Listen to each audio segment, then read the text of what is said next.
December 8th, 1963, a day like any other. At Aldinga Beach, the annual South Australian Spearfishing Championships are set to begin.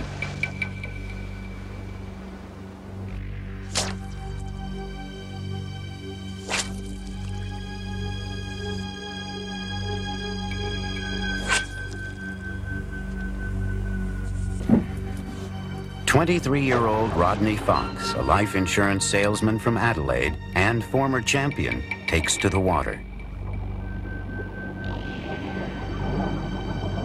He sets his sights on a large reef fish. Little does he know that he himself is being stalked by a great white shark.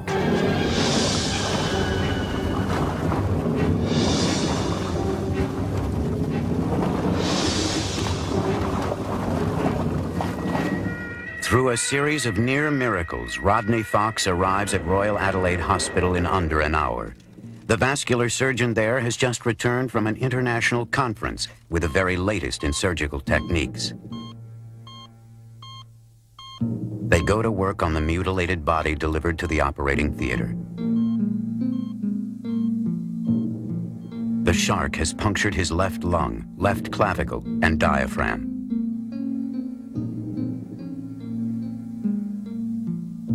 The jaws have bitten through all his ribs, gouged skin and muscle from his left side, and exposed several major organs. According to one surgeon, had Rodney arrived 5 minutes later, he would have bled to death.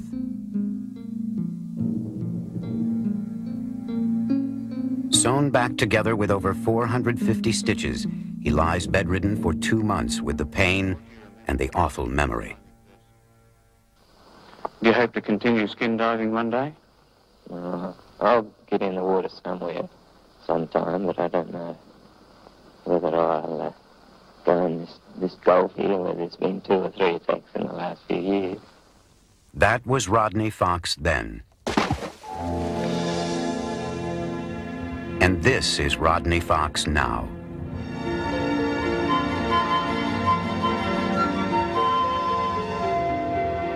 Seldom has a single event so radically transformed a person.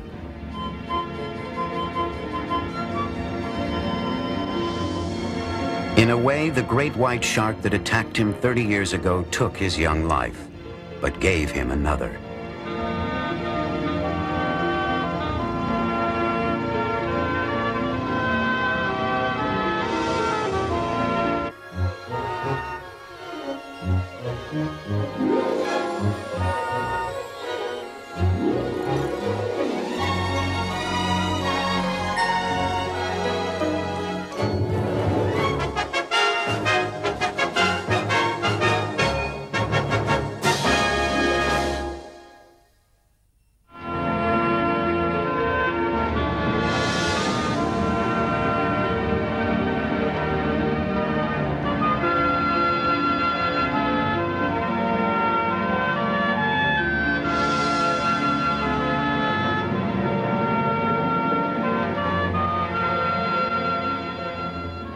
In 3 decades, Rodney Fox has grown from a fearful shark victim into a shark champion and protector.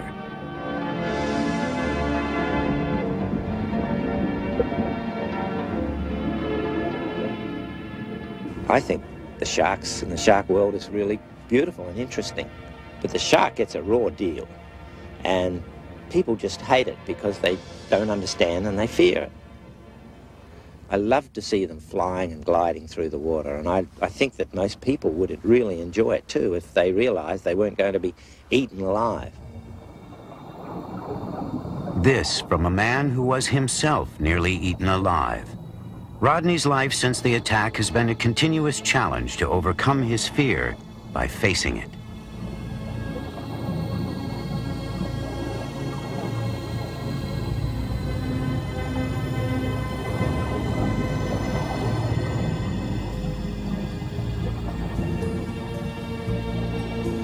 Today, documentary filmmakers and marine scientists from all over the world travel to Australia to go looking for sharks with Rodney. His knowledge of living sharks is unparalleled. Marine biologist Eugenie Clark. People who hear about Rodney's shark attack, they go, wow, he's an ordinary man like one of us. And yet, he had such a terrible experience. And on top of that, he's telling us that sharks aren't dangerous. They're good. We should preserve them. So this is what's so wonderful about Rodney, that somebody that suffered through such a terrible incident can now defend the animal that attacked him. It wasn't always that way. Reliving the shark attack story has been a continuous epic in my life. So many people want to hear how I survived, how I stuck my fingers in the shark's eyes, how I put my arms around it so it wouldn't bite, and how I went up to the surface and it followed me. And after about 8 or 9 years of telling the story, I read the original Reader's Digest First Person Award that I had written immediately afterwards, and I found I had changed the story a little. I was telling people what they wanted to hear and not necessarily the truth. Time often affects memory. Here, the story is only 2 days old and not nearly so heroic. All I remember is this big thing pushing me through the water. And it seemed to let go a bit when I pushed my hand up on it. And it still wouldn't let go. The pressure of the water might have been holding it in his mouth. And I managed to put both arms right around him, and I was looking for his eyes with my fingers. And after a while, he managed just to let go. And I managed to get to the surface. Very luckily, there was a boat just coming over to see what was going on, because there was so much blood and disturbance in the water. They quickly rolled me into the boat. I had to keep both arms just like this so they wouldn't rip my arms off. As they came to shore along this incredibly rough area there, they drove the boat up onto the shore and they loaded me onto a bit of a stretcher, and a car, the only car in the whole area that had been in this beach for about 4 or 5 years, was available, and they drove it out over the reef with 10 or 20 guys lifting it over the big lumps of the rocks through here, loaded me in the back of it, took off towards Adelaide. It was an absolute miracle, especially when they unloaded me out of the boat. As they did, my wetsuit slid open and my stomach actually loops of intestine came out, which seems funny now. I've got a good friend who actually tells me quite every now and again that he stuffed them back in with his fingers and they bunched me up. Oh, it was his chest. Rodney's wife, Kay.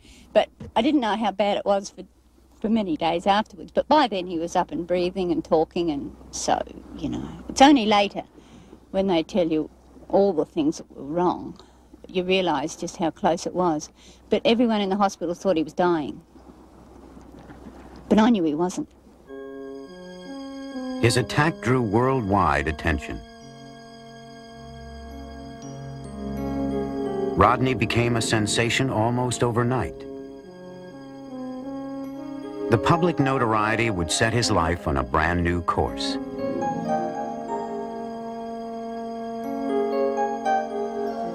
Three months after the attack, escorted by Kay, Rodney began his return to the sea, but it wasn't easy to forget his attack. The fear of the sharks when I went back in the water was huge. My first time my head went underwater, I imagined in my mind sharks running in from all directions, and I said, "Stop it, you've got to control that." Things would never exactly return to normal for Rodney. His love of the sea was now overshadowed by a terrible fascination with his old nemesis, the shark. In 1965, he helped organize the first expedition to track the great white. The adventure became a docudrama. But danger in the unknown makes man himself the quarry of the most savage hunter of the deep. That great white shark. The white pointer. Great white death. Come on, you bastard, attack. This is some of the first footage ever shot of a great white underwater. Coming in. Now! Doesn't taste so good, that wire mesh. The theme is revenge, a crusade to rid the seas of evil sharks. Gapped, and the battle's almost over. A second man-eater whose jaws will never again menace an unsuspecting swimmer. In those days, people feared sharks because they knew very little about them. They thought that every shark was a bad shark. And there was a big saying at that stage that the best shark is a dead shark. The first film was followed by a second.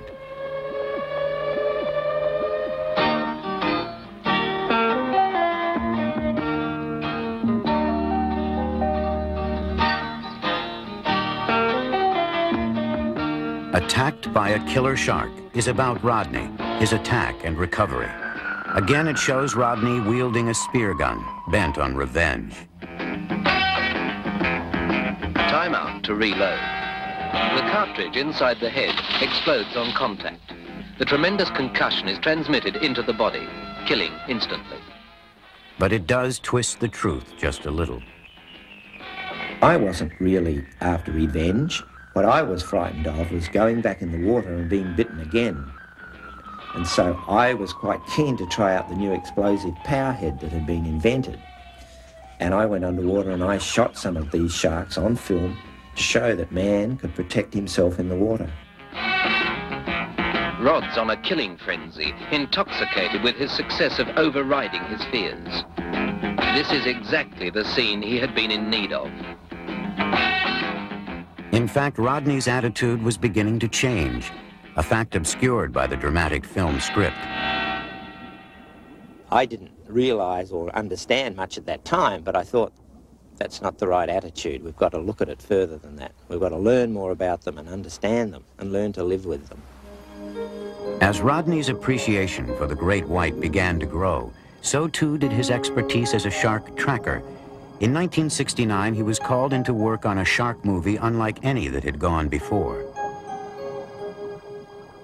Has that cage been checked out? Film producer Peter Gimble turned to Rodney to deliver the sharks for his cameras. Well, generally, after they've had a taste, they start really to tear into things and really start to be active. And then you'll let us get in the water. I'll push you. The result, the critically acclaimed documentary Blue Water, White Death. In the crew was diver cameraman Stan Waterman.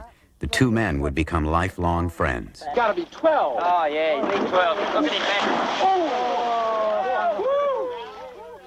Rodney had already done 2 films about the great white, and Rodney probably knew more about how to chum in the great white. Very important, that chumming, the putting out of what is called burley in Australia, to attract him, so that Rodney was the natural man to set up the scene for us. Rodney didn't have a cage back then. Gimble had the cages. Rodney knew where to find the burley, the chum, and set up the boats. And way back then at the beginning, Rodney was your man in Australia if you wanted to film the great white.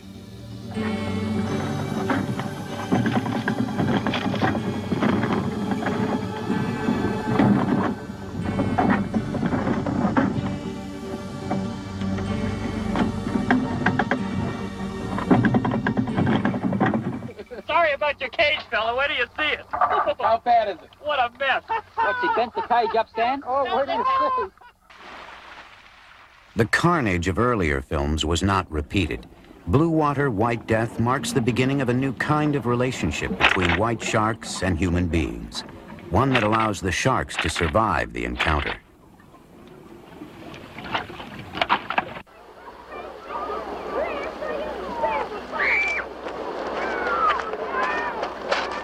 For Rodney Fox, the occasional filmmaking stint was not enough to support his young family. So he took up abalone diving, a dangerous but lucrative profession. It would put food on the table for 18 years. But always the sharks weighed heavily on his mind.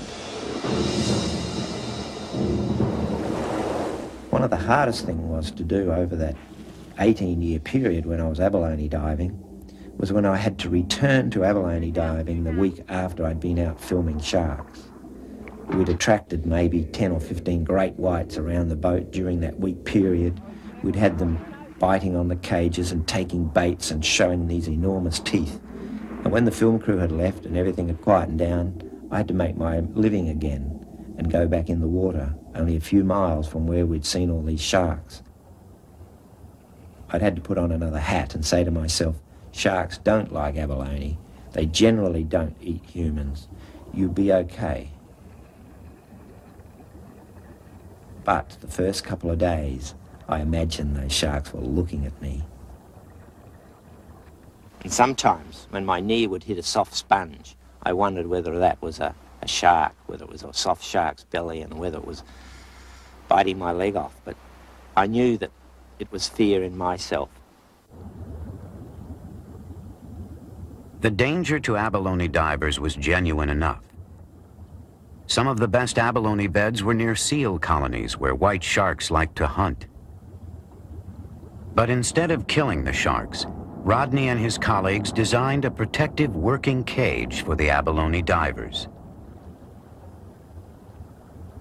Then they tested it in shark-infested waters.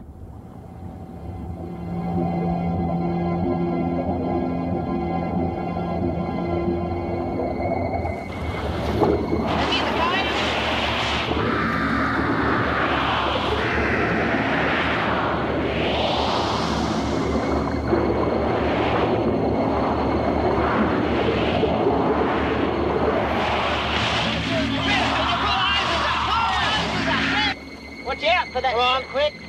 Hurry up. Quickly. Push back again.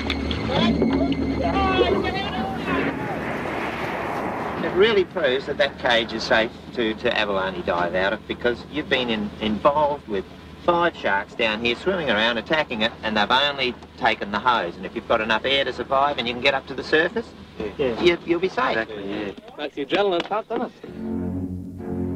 The adrenaline really started to pump in 1974, when Rodney was contracted to coordinate the filming of live sequences for the greatest shark film of all time. He had had experience with filming great whites in the wild, but Jaws was a different kind of project.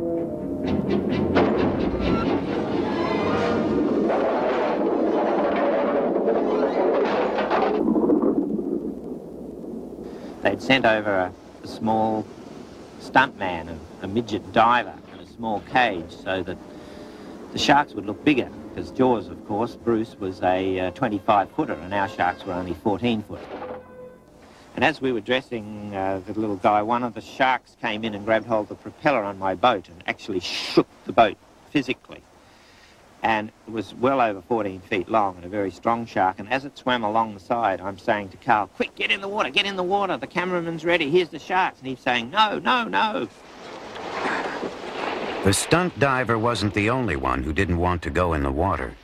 Jaws was great entertainment, but the public was terrorized, and the perception of sharks went from bad to worse.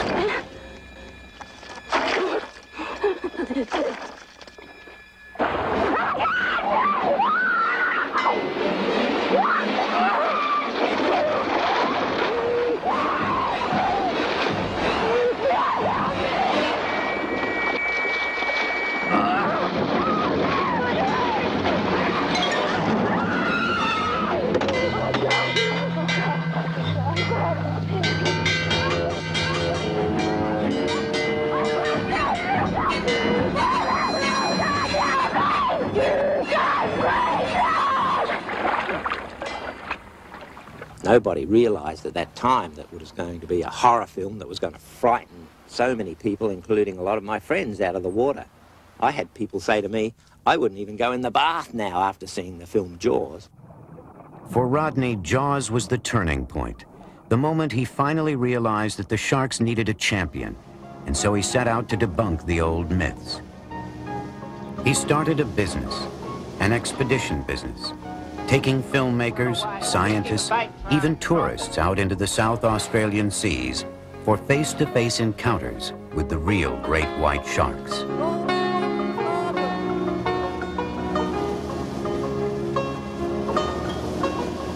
These days, his business serves two ends.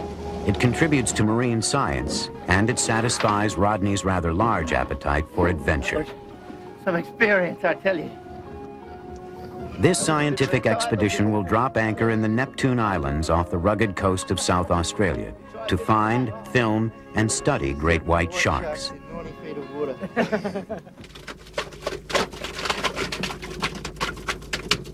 Rodney's son, Andrew, has taken over the necessary, if noxious, chore of mixing the key ingredients of burley, a kind of foul stew that sharks seem to find irresistible.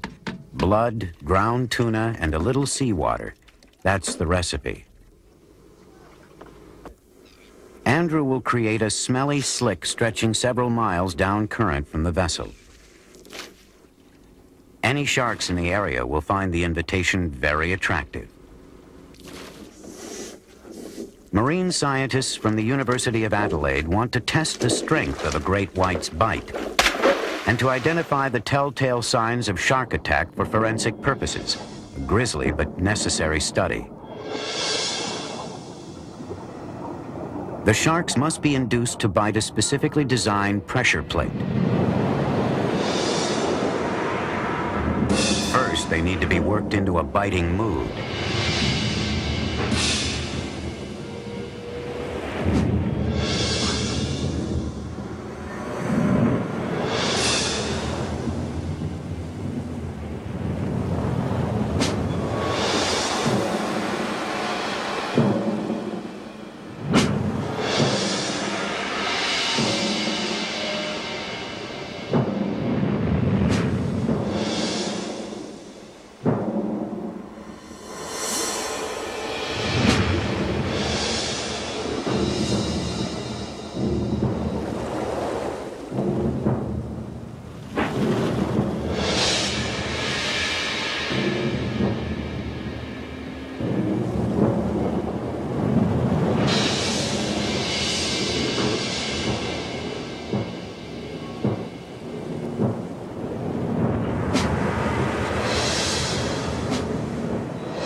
We're ready now to throw her in? Yes. Okay, drop her in, Andrew. Now that the shark has the idea, he gets his tuna on a plate. Keep it in the air anyway, because he's a bit cranky. Whoop.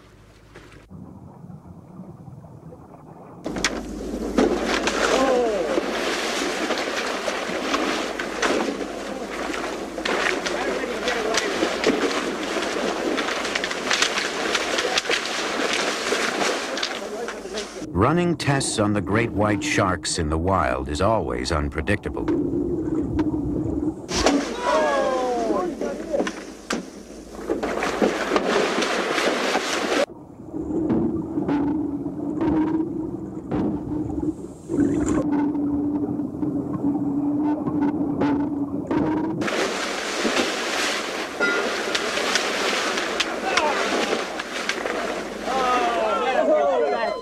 We should have an impression on there. The plate is designed to measure pounds of pressure per square inch. How are you, boys? We're out of the calibration range here. We'll have to recalibrate this. That is amazing. You know, we're looking at the test strip now, and that looks as though that's more than this one is 500 kilograms, 1,000 pounds. 1,000 pounds. That one's more than 1,000 pounds. 1,000 pounds per square inch, enough to puncture metal plating.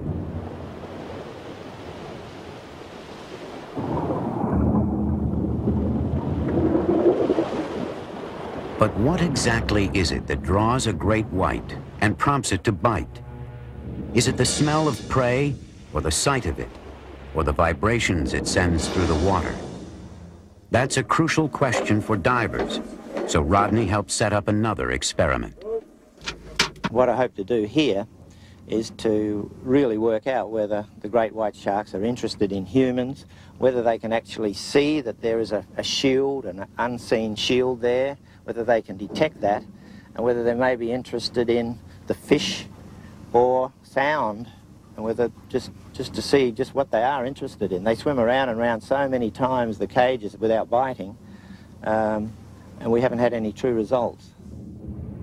In order to test sight, Rodney will use a cage of 1/4-inch Lexan plastic to give the sharks a clear view of his shape.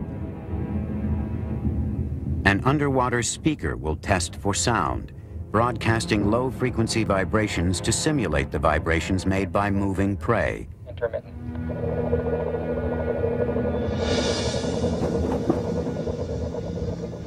A thawed tuna will provide scent.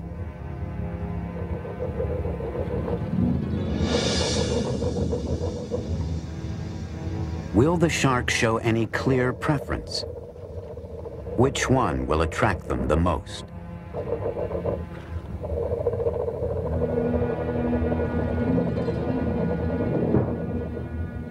The adrenaline that rushes in you as you go down there, and as a shark comes in when you're in the Lexan tube, gives you a real rush. It's excitement all over again. It's like the first time in my shark cages. It's exciting, and my heart, you can feel it a little higher and beating a little faster as you realise that you are part of an experiment, that the sharks don't really know whether they can get at you or not. It was quite unnerving, really, because I felt like I was naked in the middle of a street with a shop window and with everything exposed.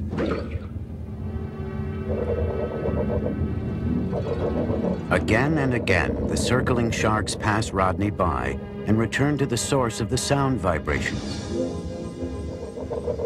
The proof is clear. At close range, underwater vibrations, not sight or smell, are what attracts the shark. Rows of sensory cells along the shark's flank are especially attuned to these stimuli. No, there's absolutely no doubt in my mind they were far more interested in the low vibrations than they ever were in me, yes, or the tuna.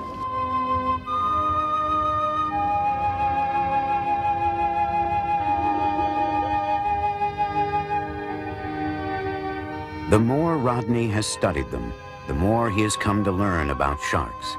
The great variety of sharks, all 370 species of them.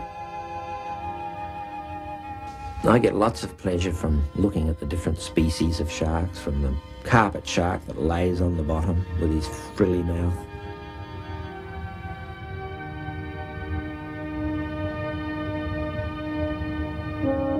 to the nurse sharks that seem to rummage around and sleep a lot.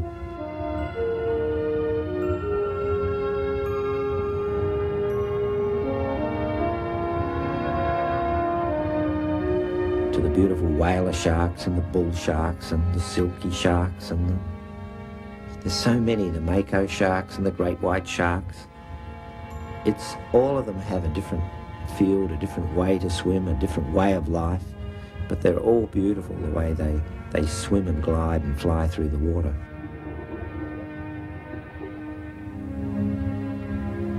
And the biggest and most mysterious of all, the whale shark.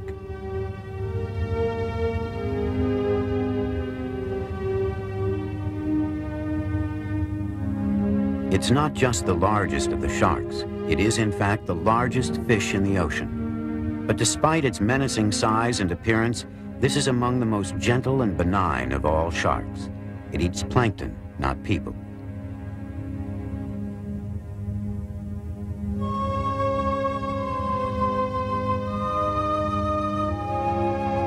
Few in number, slow to reproduce, the whale shark is one of the great and vulnerable wonders of the oceans.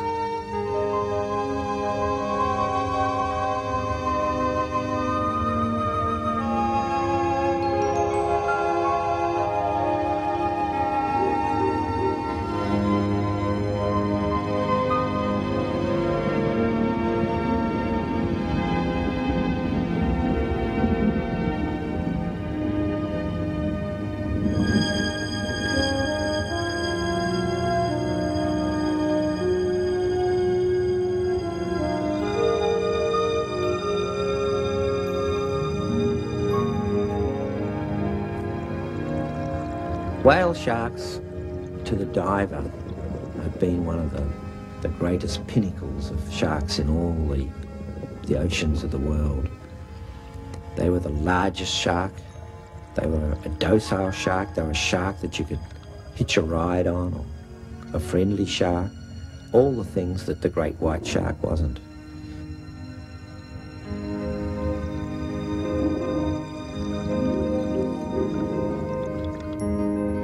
Growing to over 50 feet and 20 tons, the whale shark is so big that it supports other fish, like these remora.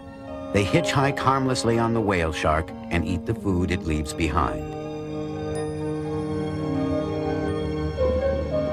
Ironically, the most visible fish in the ocean is also one of the least understood. No one can say where or when these sharks reproduce, or even how old they grow to be. But some scientists believe they live as long as we do, roaming the tropical oceans in search of food and occasionally each other.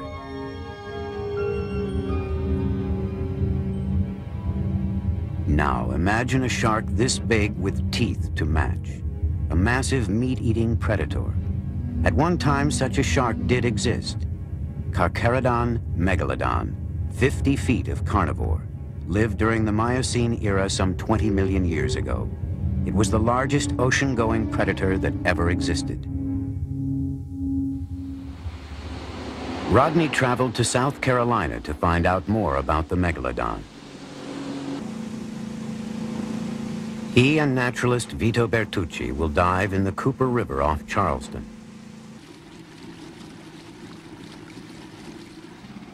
It's a dangerous dive, but this was a hunting and dying ground for Carcharodon megalodon, and his fossilized teeth lie embedded in the river bottom.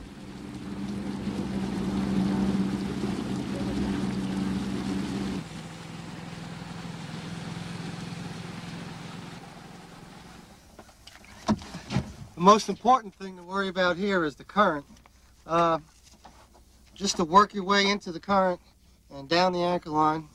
And then once we get down, you have to be aware that there are sharks and turtles in this area and an occasional alligator. And if you do come up on one, not to be startled by it. And if you ignore them, they usually ignore you. Alligators, the only danger with them is on the surface. Yeah. If you see one come at you at the surface, all you have to do is dump your air and go down. And they won't come after you. Or attack you. The sharks, if they come up to you, just give them a shot and they'll take off. Well, I got my knee pads on for praying. I hope this turns out all right. That'll be good. And here goes my mask. The water is cold. Visibility is nil. The darkness is decidedly spooky. I had some incredible images of monster sharks swimming around.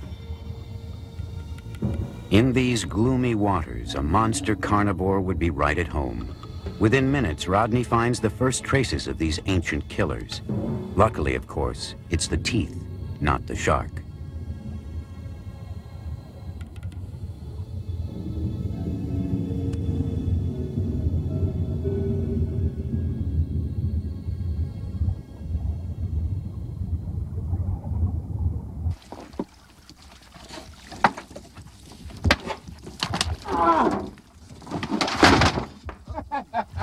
You okay? Yeah, fine. I don't know if I can get up here very easy. Well, that's the best way. Just leave it here on the floor. How do I get this helmet off? Oh, I feel a bit like Houdini. Why are they different colours? This one was in the sand. On the sand? Yeah, in the sand, and these were in the mud. In the mud, like a bit further away. Yeah. You know, when I was heading down there with you for the first time, I thought, what am I doing here?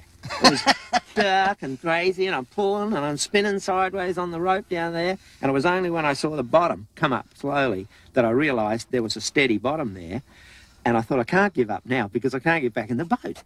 and then I went on, and then when I saw that first half a tooth down there, I thought, oh, this is what it is. And then I started looking, and I forgot about all the problems of the you told me about down there, and started looking for teeth. And you know, you can get carried away. Down in Jacksonville, Florida, Cliff Jeremiah is taking Vito's fossil teeth and reconstructing a megalodon shark jaw. It will be the largest shark jaw in the world, big enough to swallow a small car. and it has an entire set of properly matched teeth.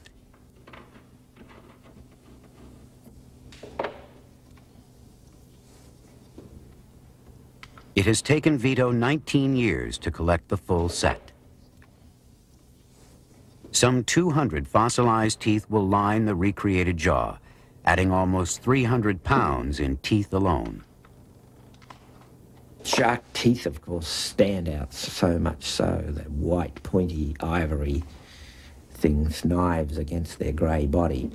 And of course, if you had somebody in a room pointing a revolver at you, you'd look at the revolver too, because it's the sharp pointy end, the point that's going to cause all the trouble. Shark teeth are compelling. It's difficult not to admire them and react with a shudder. The only part of the shark's skeleton that's not cartilage. These razor teeth are used to dismember and devour prey. But despite our worries, only rarely is that prey human. First of all, the word shark is such an enormous pull on people. Sharks, 300 or 400 varieties of sharks in the world, all go together as one name, shark, and that spells out fear. Research was done and shows that the word shark had a higher reaction on the nervous system of people than any other word in the English language. And so the general public, when they talk about sharks, they talk about something they cannot understand and something they fear.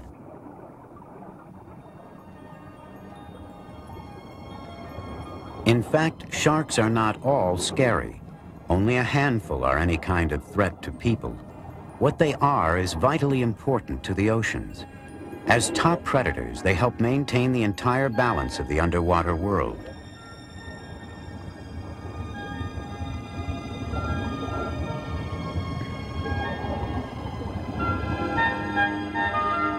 Rodney's fascination with these great hunters has taken him all around the planet. His quest? To learn still more about sharks.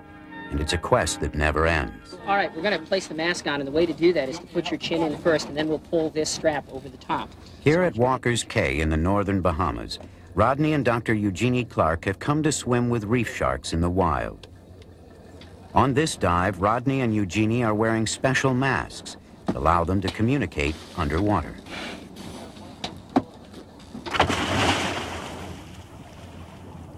No metal cages, no Lexan tubes, just a swim alongside the sharks, to show that if you know what you're doing, you have nothing to fear.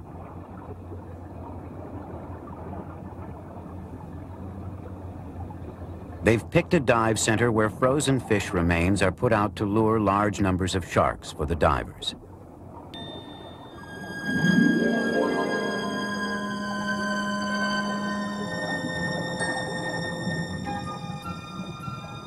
Beautiful to be here and watch them. The nurse sharks are the first to arrive. They certainly don't seem to be paying any attention to us, do they?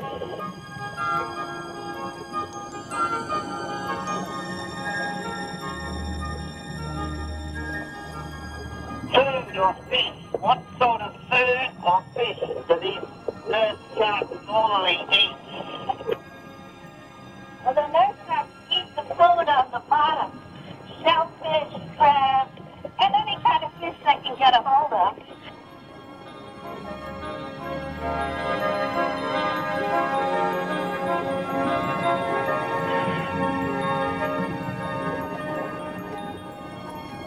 Jeannie, eat your hair.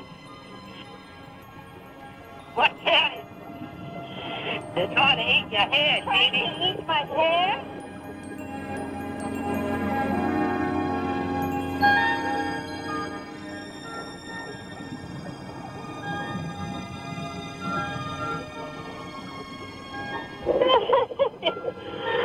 I really like that, Rodney.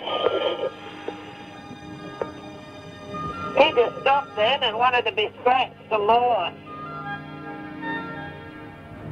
While the nurse sharks are fairly docile, the black tips that follow are much more aggressive.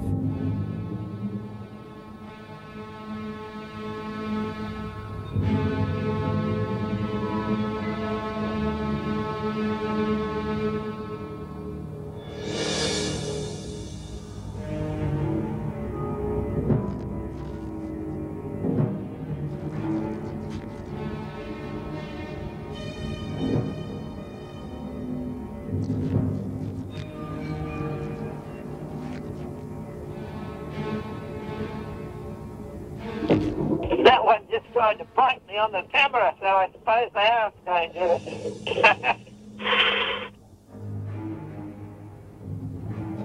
How about staying close to me? It's getting a bit excited here. How many species do you think we've seen, Jeannie? Well, it looks like 3 species for sure. The gray reef, or the reef shark, as it's called in the Caribbean. A lot of these nurse sharks, and then the blacktip. I don't know if they're 2 species or one of the blacktips.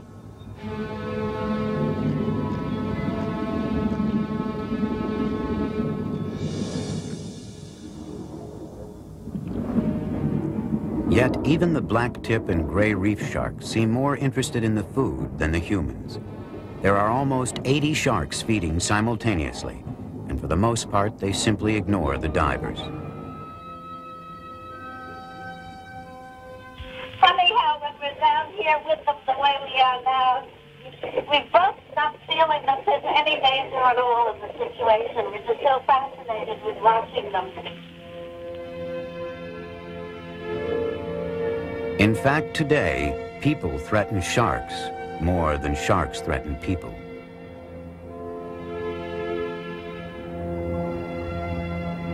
Sharks are being killed, sometimes purely out of hate. They don't even use them. There's some of the shark tournaments where they just go out and kill sharks.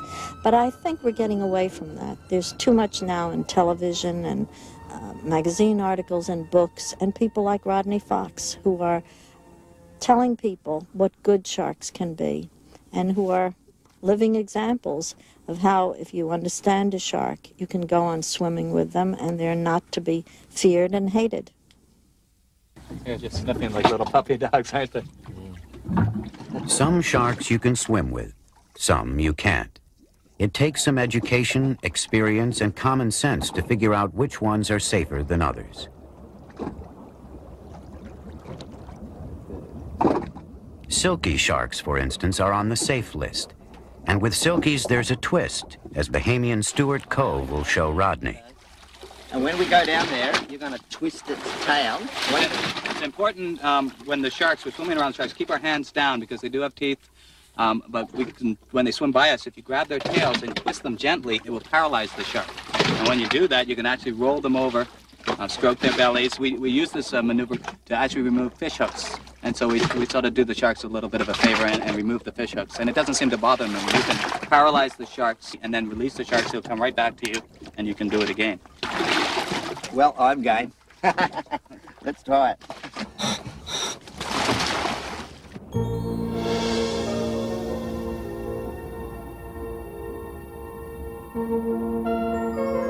Silky sharks are so called because instead of the usual rough shark skin, theirs is smooth, as silk. Reaching up to 9 feet in length, they inhabit the waters off Nassau to the south of Walker's Cay.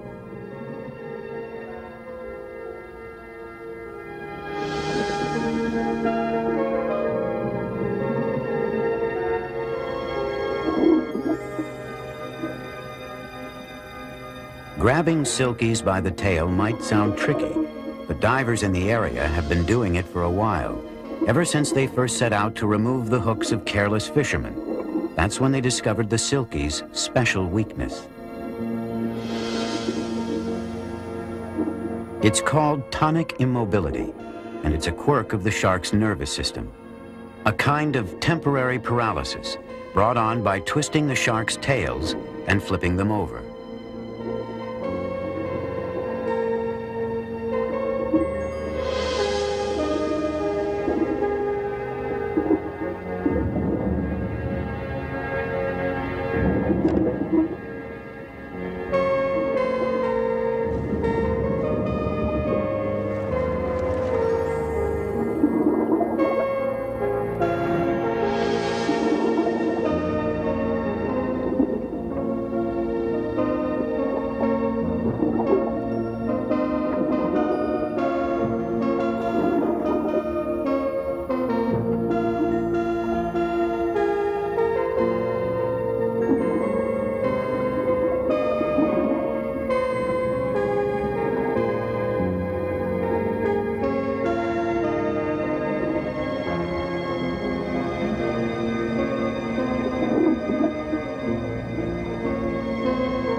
I can't believe this.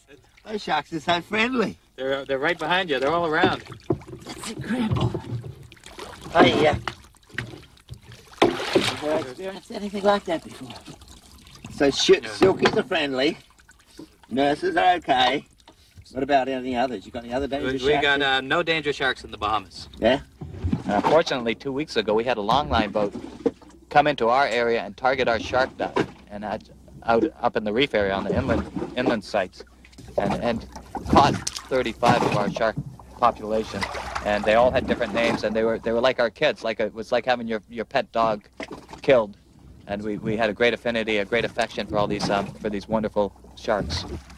Well, after that great white shark got me, I really knew nothing about sharks, and here you are, you know, this is one of the 350 varieties of sharks in the world, and you just have to find out which ones are potentially man-eaters, or man-biters, as they say. I'm less frightened now than I was before my shark attack, because I've learned to find out which ones are dangerous and which ones aren't, which ones you can handle, which ones you can swim with. I think they're beautiful. Hi, Joe. Felicity.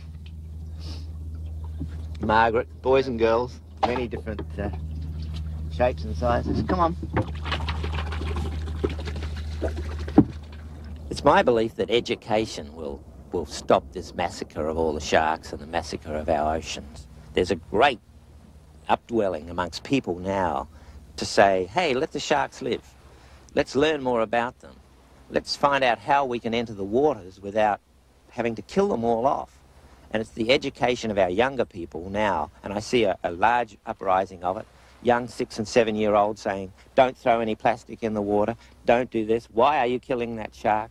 Why is that photograph of a dead shark? It's really great to see that we are starting to let our seas live.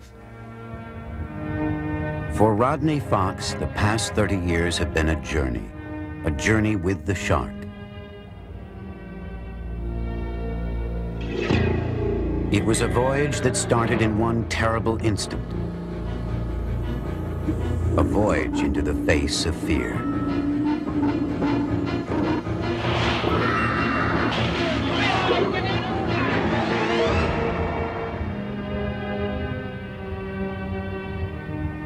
Over 30 years, Rodney has traveled from terror and death to understanding and life.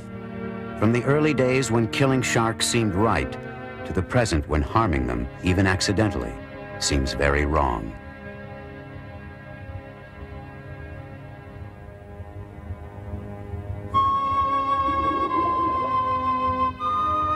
In a way, he was chosen on that awful day 30 years ago to speak for the sharks. Chosen for a special lifelong bond. For while the great white would put one mark on his body, the next 30 years would leave another on his soul. 30 years ago, I had no idea I'd be dragged into a whole lifetime of study of sharks. And when I look back now, I realize that, and feel quite proud that I've worked with so many interesting people. And what I've tried to do over that period of time is to get the respected filmmakers and the scientists that know what they're talking about to learn more about the great white and get them to portray that the shark isn't a bad shark, that we have to learn to live with it and not just kill it. And I look back over 30 years to find that slowly it's been happening and working, and all of the people agree with my philosophy. Let the sharks live.